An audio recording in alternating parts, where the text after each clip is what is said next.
এক্সপেকটেশনের বাইরে কখনো কিছু পেলে অডিয়েন্স হিসাবে কিন্তু খুব একটা খারাপ লাগে না।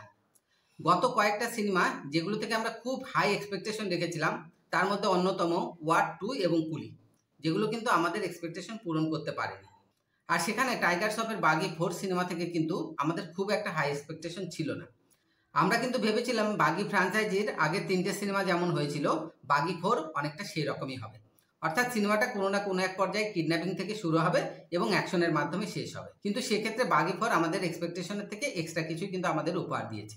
চলো তোমাদের সাথে গল্পটা একটু শেয়ার করা যাক। তো বাগি 4-এর কাহিনীতে আমরা দেখতে পাবো রনি, যেটা কিনা টাইগার শ্রফের ব্র্যান্ড নেম বাগি সিরিজের জন্য। সে একজন নেভি অফিসার এবং রনির গার্লফ্রেন্ড আলিশা। রনি এবং আলিশার একটা অ্যাক্সিডেন্ট হবে এবং যার জন্য রনি 7 মাসের জন্য কোমাতে চলে যাবে। কোমা থেকে ফিরে আসার পরে রনি একটু মেন্টাল ডিসব্যালেন্সের শিকার হবে। কোমা থেকে ফিরে আসার পরে রনি অ্যাজ ইউজুয়াল তার গার্লফ্রেন্ড আলিশার সাথে কোয়ালিটি টাইম স্পেন্ড করতে থাকে, কিন্তু তার আশেপাশের লোকজন তাকে এটাই বোঝাতে থাকে যে অ্যাক্সিডেন্টে আলিশা মারা গেছে, আলিশা আর বেঁচে নেই।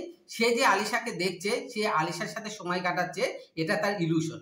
কিন্তু রনি সেটা কিছুতেই মেনে নিতে পারে না। সে সবসময় কল্পনা এবং বাস্তবের মধ্যে পেন্ডুলামের মতো দুলতে থাকে। রনিকে সবাই এটা বোঝানোর চেষ্টা করে যে রিয়েলিটি এবং ইলিউশনের মধ্যে একটা আনস্টেবল পজিশনের শিকার হচ্ছে তার ব্রেন এবং মাইন্ড। রনির গার্লফ্রেন্ড আলিশা যে বেঁচে আছে সেটা রনির পাশাপাশি একজনই শুধু বিশ্বাস করবে, আর সেটা হচ্ছে আপনি কিংবা আমি যখন এই সিনেমাটা দেখতে বসবো এবং রনি এবং আলিশার কেমিস্ট্রি আমাদের সামনে রনির মাধ্যমেই এমনভাবে প্রেজেন্ট করা হবে যে আমরা বিশ্বাস করতে বাধ্য হব যে আলিশা বেঁচে আছে এবং রনি যেটা ভাবছে সেটাই অ্যাকচুয়ালি সত্যি। সিনেমার কাহিনীর এই অংশটাতে কিন্তু আমরা বাগি 2-এর সাথে বাগি 4-এর একটা সিমিলারিটি খুঁজে পাবো। আপনারা যারা বাগি 2 দেখেছেন তাদের নিশ্চয়ই মনে আছে যে বাগি 2-তে দিশা পাঠানের মেয়েকে যে কিডন্যাপ করা হয়েছিল সেটা দিশা যখন বারবার বলছিল তার কথা কিন্তু কেউ বিশ্বাস করেনি, এমনকি রনিও দিশার কথা বিশ্বাস করেনি।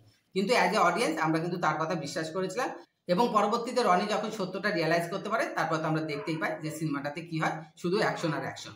বাগি 4-এর কাহিনীতেও কিন্তু এরকমই কিছুটা ব্যাপার রয়েছে। এরপরে ধীরে ধীরে রহস্যের উপর থেকে পর্দা সরে যেতে থাকে এবং ডিরেক্টর দর্শকদের সামনে কিছু চমকপ্রদ টুইস্ট তুলে ধরেন এবং টুইস্টের পাশাপাশি সিনেমাতে শুরু হয় মারকাটারি অ্যাকশন এবং ভায়োলেন্স আর অ্যাকশনের মধ্য দিয়ে টুইস্টের জট খুলতে থাকে এবং সিনেমার শেষ পর্যায়ে পৌঁছে যায়।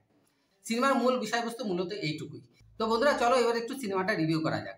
এই সিনেমাটা দেখতে যাওয়ার আগে আমার কিন্তু খুব একটা এক্সপেকটেশন ছিল না।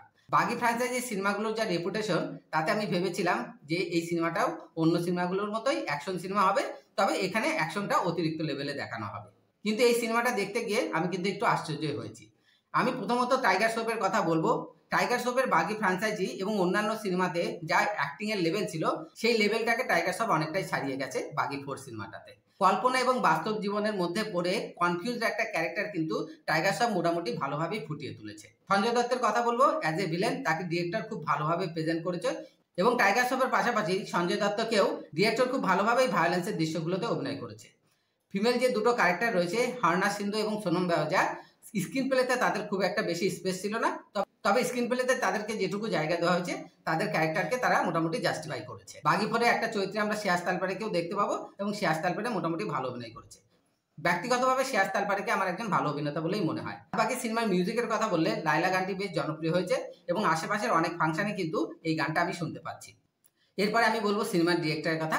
সাউথের ডিরেক্টর এ হর্ষা হিন্দিতে তার প্রথম অ্যাটেম্প এবং অ্যাকশন সিনেমা হিসাবে বাগি 4-কে সে খুব ভালোভাবে প্রেজেন্ট করেছে। বাগি 4-এর অন্যান্য ডিপার্টমেন্টের পাশাপাশি অ্যাকশন ডিরেক্টর নির্দেশ অনুযায়ী টাইগার শ্রফ অ্যাকশন দৃশ্যগুলোকে এত সুন্দরভাবে পারফর্ম করেছে সেটা অবশ্যই প্রশংসার দাবিদার। অবশ্য টাইগার শ্রফ তার বডির ফ্লেক্সিবিলিটি দিয়ে যে অ্যাকশন করতে খুবই উস্তাদ সেটা বাগি সিরিজের সবগুলো সিনেমাতে কিন্তু আমরা দেখতে পাই। তবে বাগি 4-এর ভায়োলেন্সটাকে এত আবার লেভেলে নিয়ে যাওয়া হয়েছে যে আমরা যারা অ্যাকশন সিনেমা দেখতে পছন্দ করি তারা অ্যানিমেল, মার্কো কিংবা হিরথিরকে কিন্তু বাগি 4-এর পেছনেই রাখবো। সেক্ষেত্রে বাগি 4 সবাইকে টপকে দিয়েছে আর এই জন্যই সেন্সর বোর্ডের তরফ থেকে বাগিকে A+ সার্টিফিকেট দেওয়া হয়েছে। আর যারা দুর্বল মনের অধিকারী আমি ব্যক্তিগতভাবে সাজেস্ট করবো তারা কিন্তু এই সিনেমাটা দেখতে যাবেন না। ব্যক্তিগতভাবে থ্রিলার সিনেমার পাশাপাশি আমি অ্যাকশন সিনেমা দেখতে পছন্দ করি, তাই সেক্ষেত্রে আপনারা যারা অ্যাকশন সিনেমা দেখতে পছন্দ করেন তারা কিন্তু চোখ কান বুঝে এই সিনেমার টিকিট কেটে হলে ঢুকে যেতে পারেন। আমি এটুকু এনশিওর করছি যে আপনারা আশাহত হবেন না। আজকের মতো আমার রিভিউ এই পর্যন্তই। যদি আপনাদের ভালো লাগে আমার রিভিউ যদি আপনাদের সিনেমাটা দেখার সিদ্ধান্ত নিতে একটু সাহায্য করে তবে অবশ্যই আমার চ্যানেলকে সাবস্ক্রাইব করুন, লাইক করুন, শেয়ার করুন, কমেন্টস করুন এবং অবশ্যই বেল বাটন প্রেস করে রাখুন। ফিরে আসবো আবার আপনাদের কাছে নতুন কোনো সিনেমা রিভিউ নিয়ে। আজকের মতো টাটা, বাই বাই, ভালো থাকবেন এবং অবশ্যই ভালো সিনেমা দেখবেন এবং সেটা অবশ্যই সিনেমা হলে গিয়ে দেখবেন।